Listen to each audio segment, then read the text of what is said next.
Hello, it's Scott Manley here with episode 44 of Interstellar Quest. Archibald Kerman is on EVA, and as he sits above Duna, he gazes at it and he wonders whether life could... This is mission control. Situation nominal. Over. Yes, his thoughts aren't allowed to deviate far from the mission at this time. He has scientific data to collect, and his observations are invaluable. Because they will, of course, be used to build bigger and better rockets. He has to, of course, take a little EVA jaunt around the rocket and, grab science from everything that he can. Now, right now, that the magnetometer in this particular version is not yet fixed, but since I recorded this, I did actually fix the magnetometer so I could grab science from it and take it back. See, it just says no damage. You can actually just modify the parts so you can take the science from it, take it into the capsule, and of course, send it back if you so desire. But Archibald Kerman can return to the capsule, and Sean lets him in because, of course, his secret orders say nothing about leaving other Kerbals outside. But what the secret orders say, who knows? Anyway, having done our initial approach, it's time to get ourselves into orbit over Ike. It will be a 100 meter per second burn. Of course, it will require rotating the vehicle to point in the correct direction to do this. A quick maneuver turns the spacecraft around, and it rotates rather rapidly now that it has lost the rather bulbous descent gear. Apparently, the scientist that designed it called those the ground observation networking and descent systems, largely because it sounded high-tech, but mostly because it spelled gonad, and they thought that that was appropriate given the looks that it gave the spacecraft. We've apparently changed our mind about Ike. I'm not sure what minds we've changed or what we've thought. Or maybe Sean's secret orders have said something about it. Since we're close to Ike, we're going to use our materials bay. We didn't do it in high orbit. The materials react to the situation, etc., etc. We didn't do materials or magic goo observation in high orbit because we're not going to be able to reset them anymore. It does a little dance as it bounces around the container. And we might as well get the temperature. The screen is displaying temperature, high and low, etc. Not very interesting. The Gravioli says the sensor verifies that Duna and Ike are tidally locked.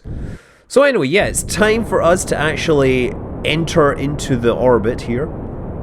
A quick burn of the engines here reveals that, well, the spacecraft actually maneuvers rather well now that we've ditched the rest of the spacecraft. Those engines, I had never noticed those engines point straight into that magnetometer. I bet that magnetometer is getting all kinds of spurious readings from the plasma dancing over its, dancing over its sensors. Oh, what a beautiful shot there. As we finish the burn, Duna itself, of course, comes into view, continuing the celestial ballet that makes everything look awesome. So yes, once we've entered into orbit, it's again another series of scientific measurements. Gazing at Duna, he once again is interrupted by mission control. He just can't seem to relax and get that science. No. Yes, so we have the little materials bay from which you can take the contents. And we won't return that home, unfortunately. He'll have to fly that home rather than transmitting it home. For some reason, it's not letting me take... Oh, there, come on, get in close there. Now, yes, Sean apparently has revealed that he has secret orders regarding his mission, and that he suspects that the incident in orbit may, in fact, be related to his mission. However, he is not willing to go into any more detail at this time. Archibald is expected to follow his orders, which aren't so secret and pretty much involve making sure the spaceship works and the snacks are, in fact, stocked, because Sean really likes to have his snacks shaken, not stirred, or something like that. Let's grab the goo. Yes, removing the experiment will make it inoperable, but it will enable us to take stuff back. Look at that, eh? Flying over the surface like a pro. Where is it there? There, log the temperature. We got to grab that. The screen is displaying temperature information is continuously blah, blah, blah, blah, blah, blah, blah. Science is what I say. And yes, Duna and Ike are tidally locked. Awesome! And Archibald floating off into space as he looks around and once again gets distracted as to the nature of life on Duna. Hopefully, if there is life on Duna, it will be friendly and or tasty. Well, regardless, it's time to do the descent onto Duna with this rover. Yes, the rover, the slightly modified rover, which has the parachute attached. Now, it's going to be a pretty much simple descent here. We're aiming for this valley because we know that landing on the hills could be potentially dangerous due to the lower air pressure. Actually, we didn't really have that much of a choice. Now, we start to think that I was going to overshoot here, so I turn the vehicle around and use that as a braking burn to slow me down. And once that happens, yeah, it looks like we're in a much better state. Although we are going to fly straight past this. Come on, slow down a little more. These rockets actually accelerate at quite a decent rate. They'll accelerate at a couple of Gs, but of course they will also burn through the fuel rather quickly. Of course, while we're on descent, the red color excites the goo. We can do science on the way down. Once we're landed, we can do more science. The materials react to the situation. The atmosphere analysis says it's very hard to take readings as every few seconds I click over things and I missed what I said back then, darn it. No gravity scan. The instrument will provide more information about the composition and pressure gradient of Duna's atmosphere. Seismic accelerometer. Useless. Duna ain't the kind of place to raise a kid. Matter, it's cold as heck. And there's no one there to raise them. If you did. Are there Kerbal child? I don't think so. I haven't seen them yet. But apparently Gerbals or girl Kerbals are eventually going to happen. The art direction on those is kind of being forced by people on forums creating their own ones, which aren't they aren't necessarily fitting with the image. Okay, so a little descent here. We're just going to make sure that we land relatively stably here. So I'm going to slow down the spacecraft enough that when that parachute opens... Brilliant. Parachute opens, and now we're slowing down a little more. Whoa. 20 meters per second. That's good. Now, the danger here is that we have to land slow enough that these wheels do not break. That is the danger. And because of the way the engines are mounted, we will start to move backwards. You see that? So I have to kind of nose the thing down so that the engines are pointing downwards. The reason for this is that I've mounted the engines pointing through the centre of mass. I couldn't mount them over the cockpit because then the cockpit would be inaccessible, right? Just gently and touchdown with all the wheels intact. All the wheels intact. There we go. Excellent, and now we have a voyage of some length to find. Where is it? Where is the base? Oh, there it is. There it's under the mountains. You see that? Yes, it's hard to pick these things out against the surface. Yeah, we have... Let me see. We got a long way to go. But what we need to do, if we just take stock... Oh, just start to get going. We need to ditch this fuel tank because really we're top heavy without it. Then fire that and ditch it. Come on. Yes, the kind of... Oh, it's going to do a Dukes of Hazzard kind of thing. And there, the spacecraft that brought us to the surface being discarded like yesterday's newspapers or something like that.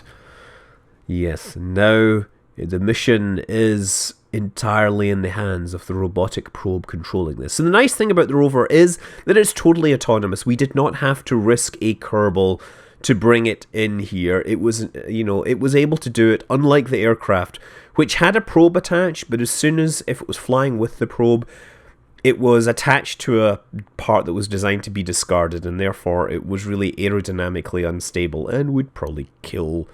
It would probably crash. So instead, I risked putting a pilot in, and it crashed! So, I'm not sure I won anything. This seismograph barely responds because Duna is dead. There is no activity in it anymore. I mean, the real Mars has very little seismic activity as far as we can tell.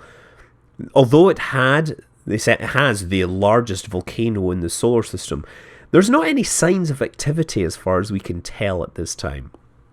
Now, maybe there's something left in there, but really it's very likely that Mars is essentially a dead planet by this point. The Earth is particularly interesting. Oh yeah, so we were doing a lot of hill climbing, so I had to deploy these panels to help us get uphill. And then once we recharged, we would put the panels back in again and let us continue up the hill. Really, there's a great shot. Look at those clouds there. That is the cloud mod. They are doing amazing things. And yes, we continue to travel with those panels out, traveling at a rather sedate 8 meters per second, which apparently is enough to destroy those, even though I was traveling much faster with those. I think the way the damaged panels works is that they slowly build up damage and then eventually they will break. Well, anyway, after a long voyage, which of course I completely edited out, and you didn't have to watch in real time, we finally get to the base.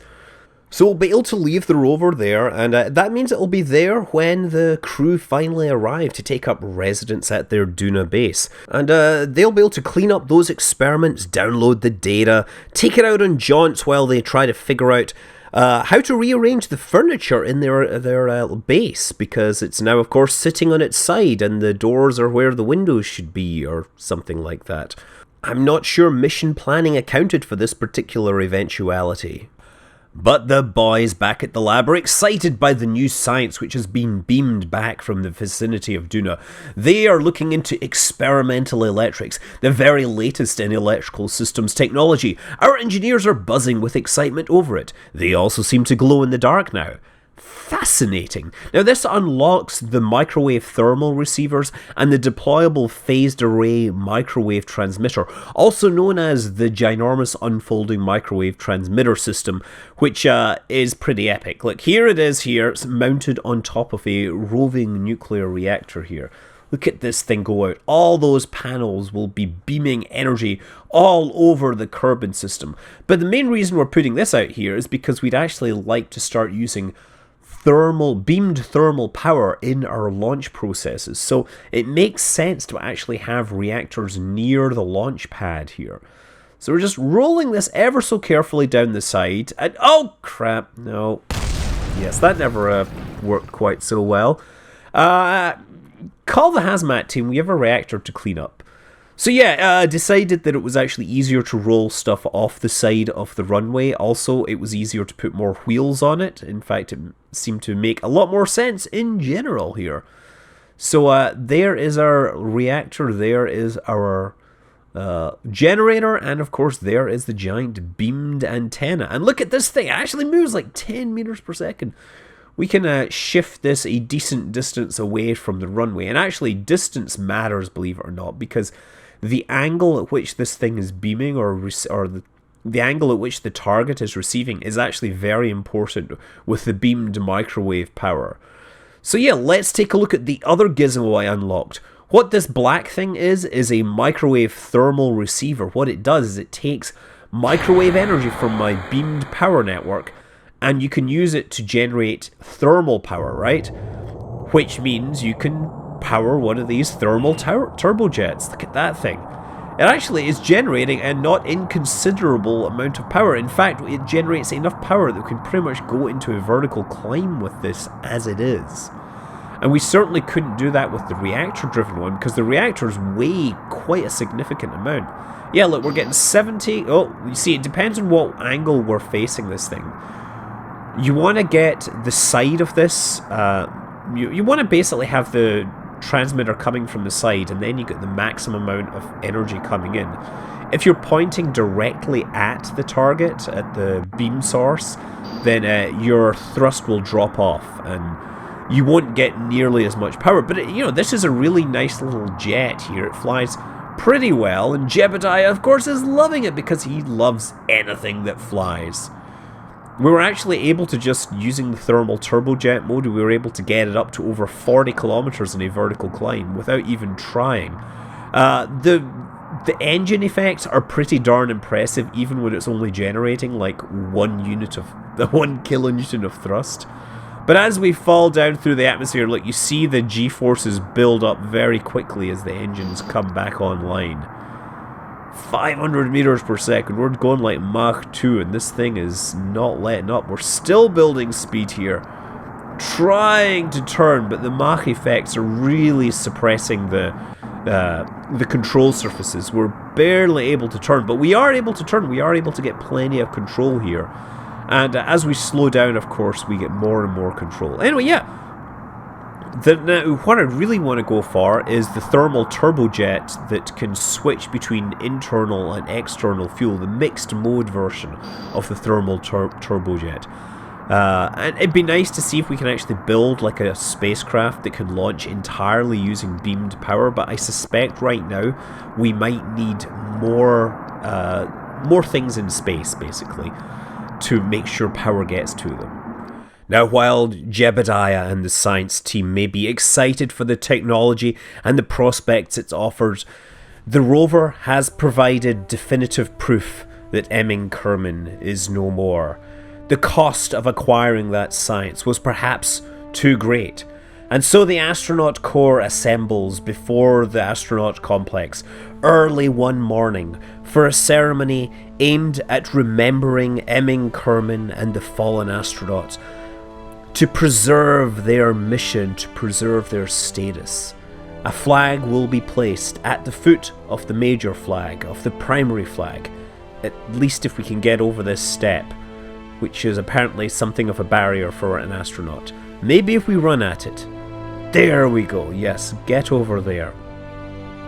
And now, as I said, it is this solemn duty to place this flag, and with it we memorialize the greatest and most distant airman that Kerbal has ever seen. Emming Kerman. He flew further and faster than any other airman. He just didn't bargain on flying a bicycle.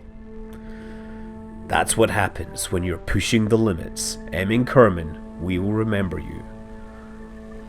Now, we have one other airman, one other fallen astronaut to remember, because while we did have a flag placed at some point, it seems to have mysteriously disappeared.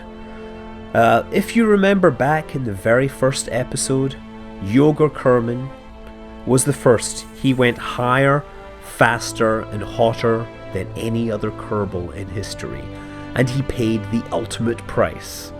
Yoger Kerman, once again we memorialize you, because we don't know what happened to the other flag.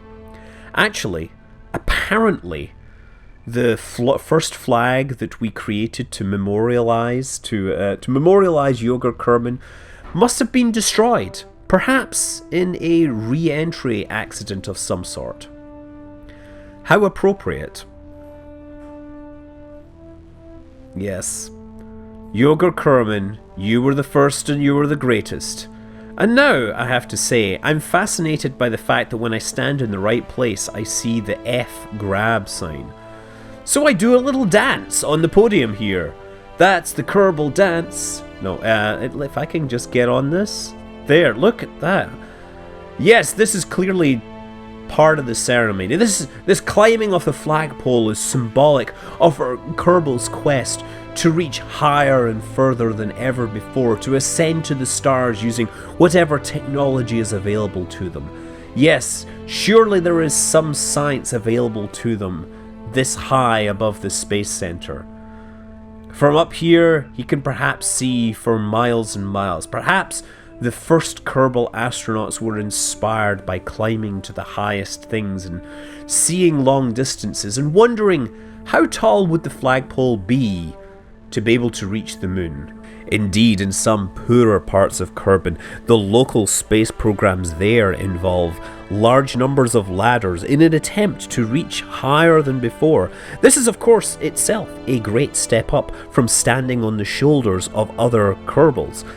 But at the Kerbal Space Center, we realize that a ladder is merely a low-tech version of a rocket with less explosions. But nevertheless, they treat this primitive device with respect, for it is an instrument of discovery, of attaining altitude, of pursuing the dream that drives Kerbals into space. I'm Scott Manley. Fly safe.